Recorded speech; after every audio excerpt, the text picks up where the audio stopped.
Hello everyone and welcome to OPJ Hub. I'm so excited once again and welcome to today's episode on Untold Health Stories. And these are stories which are actually real life stories which happen right here in Ghana and beyond. And we look at the lessons that we can draw from these stories. And today's story happens to one of the interesting one and we can learn a lot from it, even though it's a bit emotional, but we can learn a lot from this story.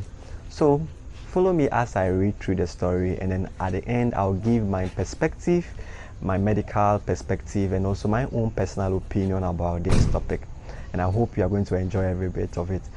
Let's dive into it. So Mr. Obeng, a 45-year-old man, a farmer at Eastern region, that is Ibri. I believe many of you know Ibri. So one morning, as usual, he went to his farm and he was farming, but his cutlass slipped and gave him a little cut right at the left foot.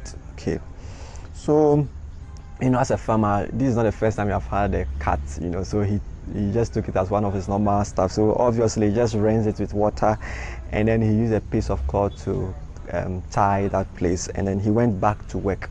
Then interestingly, some few days, about 2 days later, the leg had been beginning to swell up and it was red in color. It became very painful, and his wife became worried.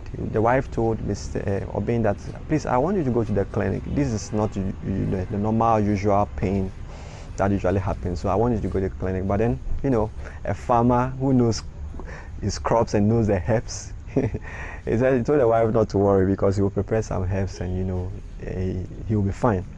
Obviously, he got some herbs and then he crushed them down and applied some few stuff. He did a mixture, and then he kept it on the small wound.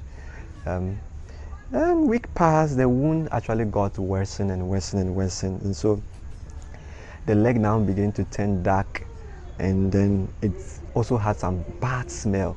So at this point, his family then had to step in, force him to go to the hospital. And when he went to the hospital, in fact, personally he was now frightened because the leg has become very dark. So when he got to the hospital, they actually told him that he has a condition called gangrene. And so there will be a need for them to amputate the leg and to save his life. So it's either two options: if you want to die, or he needs to get his leg amputated, or else the infection can also spread into the blood, causing what we call septicemia, and which is also very, very terrible to his life. So unfortunately, he did not want to amputate his leg, and he passed away. Yeah, this is so sad. I mean, I felt very emotional when I heard the story, but this is my concern, or this is my take on this story. The first thing I would like to draw was, first of all, ignoring the wound. I mean, a lot of times, those little wounds and stuff we have in our body, we think they are not so, very big. They can't do much to the body, but actually they can do a lot of stuff, especially if it become infected, and that's what happened. So that's my first take. He did not seek proper care for the wound. He actually rinsed it and just applied some stuff there, and that particular wound became infected. My second concern was also not seeking care early. When his wife told him to seek care, go to the hospital for proper wound care management, he did not, because he believed in this herbal concoction and stuff, and that actually affected the wound and made the wound become more worse. Possibly if Mr. Obeng was having diabetes, it will also worsen the wound healing process, because diabetes, if you have diabetes and you have wound like that, the wound usually takes a longer time to actually heal, and that could have been one of the reasons why probably the wound was not healing. And so what I suggest moving on is that first of all, let's encourage people to take good care of their wound, because sometimes when you fall on, or you had a cut from a nail or a knife, and you step on a nail and all those kind of stuff, you can get tetanus infection, and that can also be very deadly. So the proper wound care is very important. And secondly, we need to also create the awareness that you need to seek care no matter what, whether a little wound or a small wound from a cut or stuff. You need to have some tetanus vaccination, probably if you have not had any.